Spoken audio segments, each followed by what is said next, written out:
It's life, liberty, and the pursuit of self-reliance. An Economy of One with Gary Rathbun. This is our country. Good evening and welcome again to An Economy of One. I am your host, Gary Rathbun. Our website, aneconomyof1.com. Aneconomyof1.com, as is our Facebook. Economy of One at Facebook. Go there and like us. Help my self-esteem. It's exceptionally low, so we need all the likes we can get. You know, I read an article. That my producer brought me earlier today from PJ Media, talking about teachers, more and more teachers, specifically in California and Ohio, that are carrying guns into the classroom. So I told the producer, I said, let's do a little research, see if it's true, see what's behind it. And this organization came up, Buckeye Firearms Association, Southwest Ohio regional leader, and the program director for Faster Saves Lives, Joe Eaton, is joining me. Joe, welcome to An Economy of One. Tonight. How you doing? Good. Hey, I once again, it started with just a small article we came across today, but about 50, did I read that right? About 50 school districts are working with you and learning safety and getting guns in the hands of some of the teachers? Oh, that's exactly right. So that is just the number of districts which has worked directly with the Buckeye Firearms Foundation, who is the charitable sponsor for the Faster Saves Lives program. Okay. There are lots of other districts that are working with their local police departments and with other groups to get training for armed staff, but I think we've got a pretty good program and have worked out to be a good resource and clearinghouse for information for schools that are interested in this. Now, you know, it kind of surprised me. I mean, the article kind of popped out at me because I didn't, you don't hear much about school districts even remotely talking positive about arming the teachers and training them on safety and emergency response and that kind of stuff. Has this been going on a while, or is this relatively new? Well, we started it here in Ohio shortly after Sandy Hook. Okay.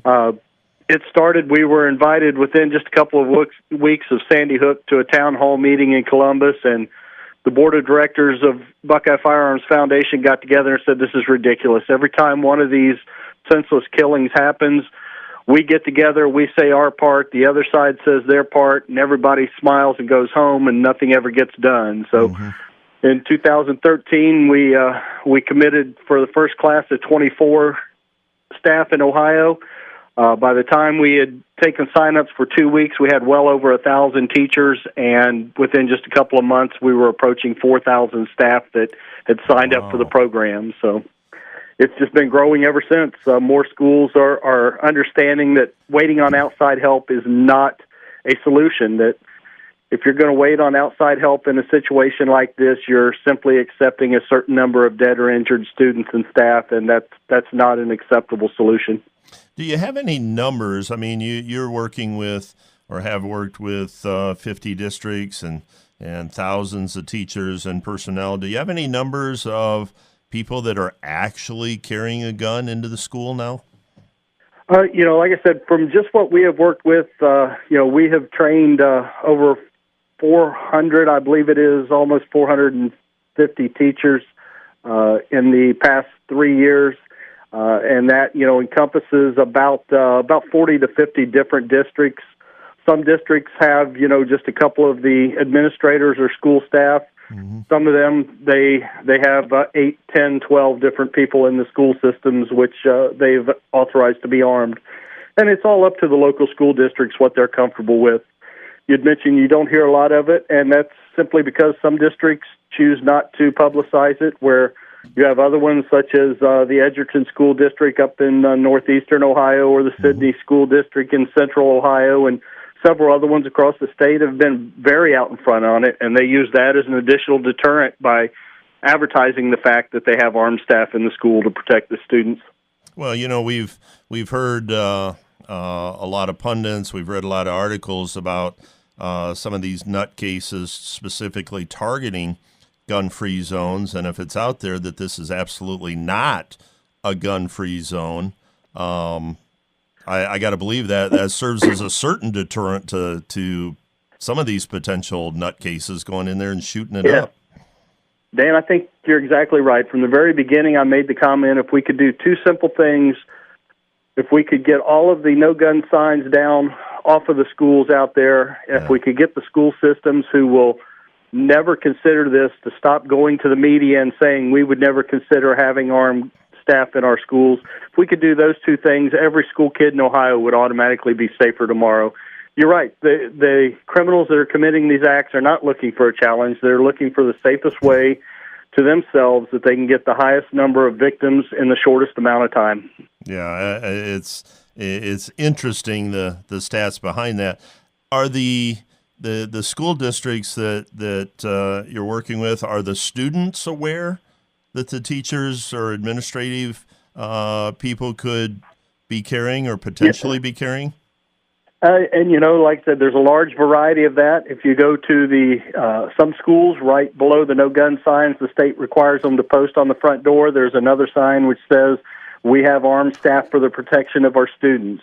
Other school districts, you'll have two teachers sitting at a conference table. One of those will be armed, and the other teacher doesn't even know that they have armed staff in the school. So having the local control over that decision-making on how they do it and who they authorize and how they implement it is key to making this work throughout Ohio.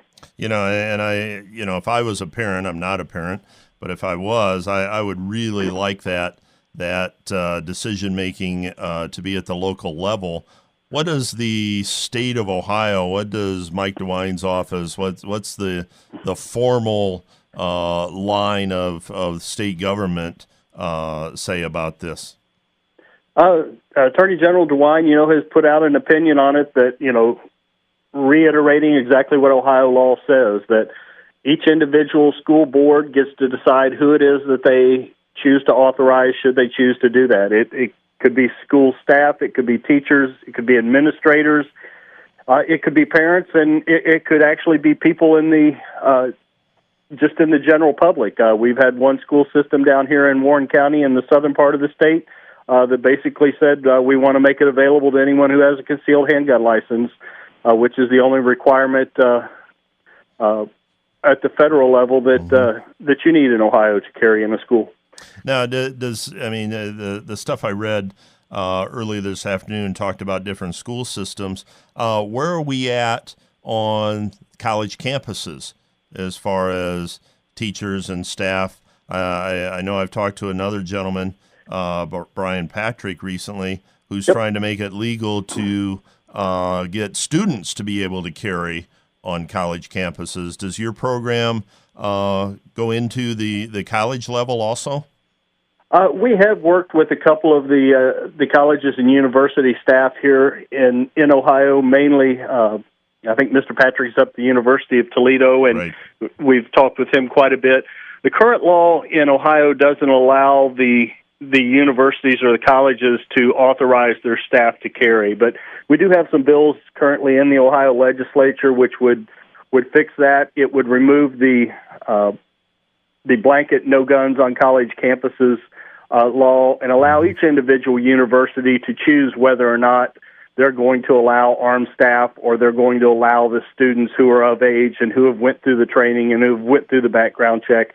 It would, again, give local control to each university, and they could decide what best serves them and their students. Now, does the administrative staff or teachers or whoever that goes through the training, that kind of stuff, do they have a CCW? I mean, is that part of the deal that they have to have that? Federal law requires to carry in a school zone, you have to have a concealed handgun license from the state where the school is in. Okay. And that's also a prerequisite for the faster training program. Again, what we looked at is we knew that schools were starting to do this. People were coming to us looking to see how to implement this. And the foundation has simply said if a school system is going to have armed staff as part of their school safety plan, we want them to have access to the absolute best training that they can, and our foundation wants to pay for it. We provide all of the training for these school staff at no charge whatsoever to the schools.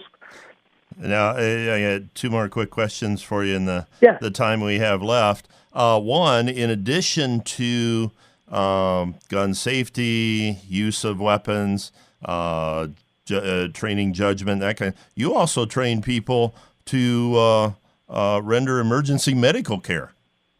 Oh, without a doubt. That's the thing that we found when we talked to the experts out there, and we're very blessed. We've got a lot of good experts on school violence and mass killings here in Ohio. And they simply said, to save lives, you have to immediately stop the killing as soon as possible and then start saving lives. Mm-hmm. And that's a big part of the program, is giving the schools the skills and the tools that they can immediately start rendering aid. I mean, if you have somebody that's drowning in a pool, you don't call 911 and wait for the EMTs to show up. You get in the pool, you get them out, you start administering CPR. Same thing with a heart attack. You don't wait for the paramedics to get there. You get the AED off the wall, and you start saving your lives. And that's the same thing that the Faster Saves Lives program is doing for the school staff. Getting the killing stopped has got to come first, but then they've got to immediately start rendering aid, because then that's the lives that they're saving instead of waiting. Right. Because police are coming, and the thing you don't realize is the EMTs are going to be sitting in the parking lot behind the police waiting until they've been through every locker and every room in the school before they can come in and start rendering aid. Yeah, I thought that was a brilliant addition to the training, because once again, you never think about that. You don't think about teachers and administrators being trained in emergency medicine. I mean, that's different than some kid throwing up on the floor. I mean, you got to have tourniquets and all that kind of stuff. So, and it's very simple. The application of tourniquets, compression bandages, and chest seals take care of all of the life-threatening injuries that can be immediately treated in these conditions. But even beyond the active killers, it could be something such as a car or a bus accident, or a dangerous weather incident, or a kitchen or lab accident, or severe sports injury. Anything along those lines could have the same type of traumatic injuries, and the training prepares the teachers for that. We provide them with the free medical kits also, so that they have those to take back to their districts. Excellent. Well, we're speaking with Joe Eaton. He's a program director of Faster Saves Lives. Faster is Faculty Administrator, Safety Training, and Emergency Response. One final question for you, Joe. It's a foundation, it's nonprofit. You provide all of this free. If you don't mind me asking, where do you get your funding?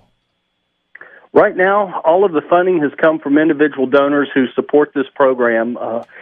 Unfortunately, the demand is outgrowing the current funding, so we've got to start looking for some outside business and commercial help on this. But we've got a very active support group here in Ohio of individual donors who really understand that this is the way to make Ohio kids safer. And so far, we've spent just shy of $500,000 over the past 3 years on this program. Wow, that is absolutely the right answer. What's the website? Where can people go to learn more about you and possibly jump on board and help you fund this? For the teacher training, that is fastersaveslives.org, and that is all sponsored by the Buckeye Firearms Foundation. Buckeye Firearms Foundation, they have a website also then? It is buckeyefirearms.org. Okay, excellent. Well, we'll put all that up on our website, and hope we can tap you on the shoulder again, and hopefully some of our listeners will jump on the wagon and help support this program. I think it's terrific. And once again, I really appreciate your time tonight, Joe. Oh, it was my pleasure. Give me a call at any time. We'll talk again soon. I'm Gary Rathbun. This is an Economy of